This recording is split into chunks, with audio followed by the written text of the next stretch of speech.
Candidate 5 candidate 4 candidate नहीं देंगे, 2 दे देंगे, दो फिर तीन खत्म ही करके रखे चुन के हैं। नहीं ला सकते। ये पहली बार है 6 कैंडिडेट मुसलमानों को पहली बार है 6 कैंडिडेट पहली बार 6 कैंडिडेट है। ये हमारे जो बंधे हुए है, क्योंकि तुमको ऐसा लगता है कांग्रेस अपनी बाप जाति की है, छूटे बनाना इतने साल से कांग्रेस ने। भाऊ तुमने 6 कैंडिडेट देके बरूड तालुके में ये साबित कर दिया कि मुसलमानों की संख्या यहाँ पे कितनी है। 8,000 वोट है यार तुम्हारे, 8,000।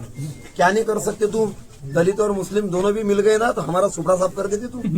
सही है। मगर तुम्हारा समाज में नहीं, ध्यान में नहीं आ रही नहीं है बात।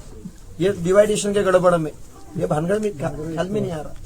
या सभी लोग इकट्ठा बैठो, और मैं दोबारा आऊंगा नहीं भाई, मैं दोबारा अभी आऊंगा नहीं, समझा नहीं। आप तुम्हारा जमाओ, मैंने 6 कैंडिडेट आपको दिए, अबीर लेने गुलाल लेने मैं आऊंगा, तब तक मैं आता नहीं।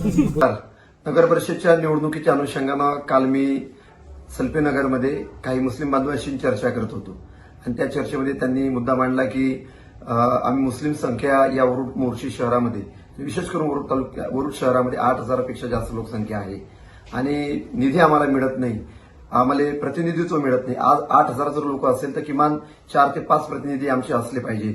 आदरणीय आमच्या कैसर जहा त्यावेळेस उपाध्यक्ष म्हणून त्यांनी काम केलं, परंतु त्यानंतर पाहिजे तेवढं प्रतिनिधित्व मिळालं नाही, आणि काँग्रेस आणि शरदचंद्र पवार काँग्रेस, राष्ट्रवादी काँग्रेस या पक्षांनी आजपर्यंत आमच्या लोकांचा, आमच्या नेत्यांचा, आमच्या समाजाचा, जातीचा, आमच्या धर्माचा उपयोगच करून घेतलेला आहे। आणि मग त्यावेळेस मी बोलताना सांगितलं की दलित आणि मुस्लिम बांधव जर एकत्रित आला तर निश्चितपणानं आमच्या राजकीय पक्षाचा सुपडा साफ होऊ शकते, असं मी काल जबाबदारपणे मी बोललेला आहो। मी पाहिलं असेल की दलित आदिवासी बांधवांनी मुस्लिम बांधवांच्या त्या परिसरामध्ये जर गेलो तर नाल्या तिथं व्यवस्थित नाही, रोड तिथं व्यवस्थित नाही, त्यांच्या पाहिजे त्या सुविधा तिथे त्यांना उपलब्ध नाही।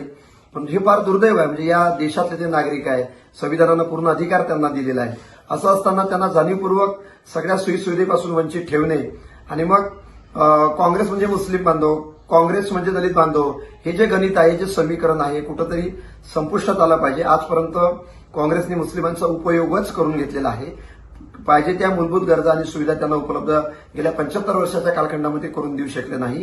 ही बाब मी ठामपणानं मी बोललेला आहो, आणि आजही मी त्या विषयावर मी कायम आहे।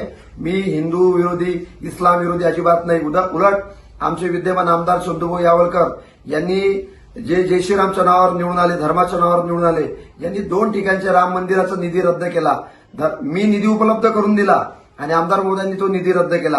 म्हणजे धर्माचा विरोधक कोण, धर्माचा चाहता कोण, धर्माला चालवणारा कोण, हे काही वरुड मोर्शीच्या जनतेला सांगायचं काही कारण नाही।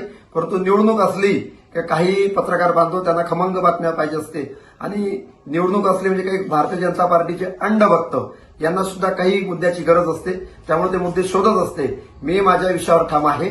आजपर्यंत काँग्रेस, राष्ट्रवादी काँग्रेस, शरदचंद्र पवार यांनी दलितांचा उपयोगच करून घेतला, मुस्लिमांचा उपयोगच करून घेतला, परंतु त्यांच्या नागरी सुविधा गरजा हे आजपर्यंत ते पूर्ण करू शकले नाही।